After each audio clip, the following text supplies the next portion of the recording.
Hey everyone! We're going to do a quick little read aloud from D'Ileri's Book of Greek Myths. The story Pan is going to help us today. Probably know a little bit more about our friend Grover, that half man, half goat kind of thing. And so, as I read this aloud to you today, we know that myths explain why things happen in nature, or why things exist, why things are, and they were passed down from generation to generation. Stories told around the campfires or around the working fields, wherever you might have been. I don't know, maybe your little dinner table. But I thought I should get into character too.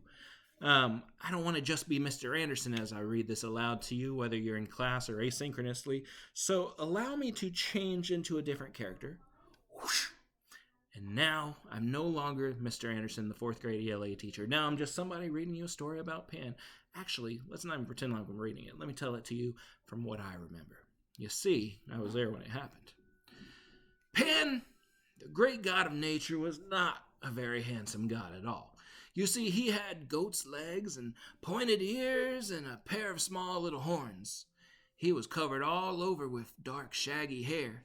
I'm going to tell you the truth right now. He was so ugly that his mom, a fairy, ran away screaming the first time she saw him. But his father, now Hermes, he was delighted with the strange looks of his son. He even carried him up to Mount Olympus to amuse all the other gods, and they just laughed and took him to their hearts. So they called him Pan and sent him back into the dark woods and stony hills of Greece as the great god of nature. But he was to be the protector of all hunters and shepherds and even all the curly-fleeced sheep. That's right. So Pan was lonely and moody at times, and when he was sad, he would go off by himself and hide in a cool cave. Now, if a wanderer happened to come upon him and disturb him in his retreat, he would let out a scream so bone-chilling that whoever heard it would take to their heels and flee in fear. And that's what they call panic. That's what they call panic. But when Pan was in a good mood, and that was mostly on moonlit nights, he'd go cavorting through the glades and the forests and up steep mountain slopes. I remember he would play on his shepherd's pipe, and the fairies, the satyrs, they would all just follow him behind as they danced, listening to his music. Oh man, they were sweet and unearthly, these tunes of his, and they just floated over the hills.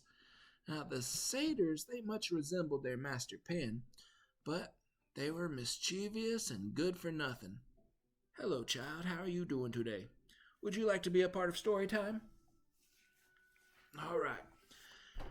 Now, the satyrs much resembled their master, Pan, but they were mischievous and good for nothing, except for when they were chasing all of those fairies and other woodland creatures. Now, the old satyrs, however, they were too chunky and lazy to even walk, so they just rode everywhere on donkeys.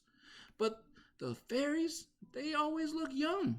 They never even grew old. They just stayed young forever, and their lifespan was so long, in fact, that they were almost immortal. Almost. But they lived 10,000 times longer than any man.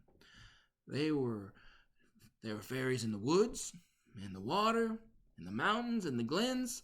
They were living in trees, even in the springs, even in her hair. Did you know there's fairies living in your hair? They're in my jacket too. I see one of them right now. But when a tree grew old and it rotted, the fairy that lived in it would move to another tree of the same kind. A wood chopper about to fell a healthy tree must remember first to ask permission of the fairy in that tree. And if he didn't, she might send out a swarm of bees to sting him, or she might turn the axe in his hands, and he might even cut his own leg instead of the tree trunk accidentally.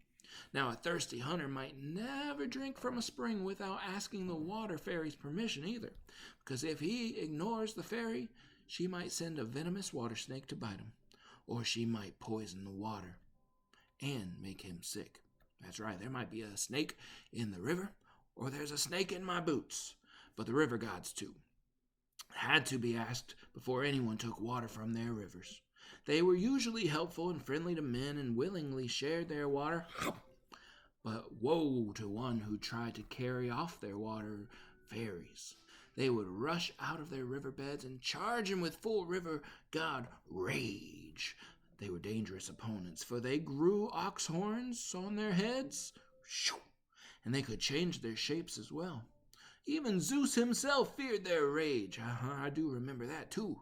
And Pan and the other satyrs, well, they kept well out of their way, although Pan liked the fairies and even took a liking to one of them.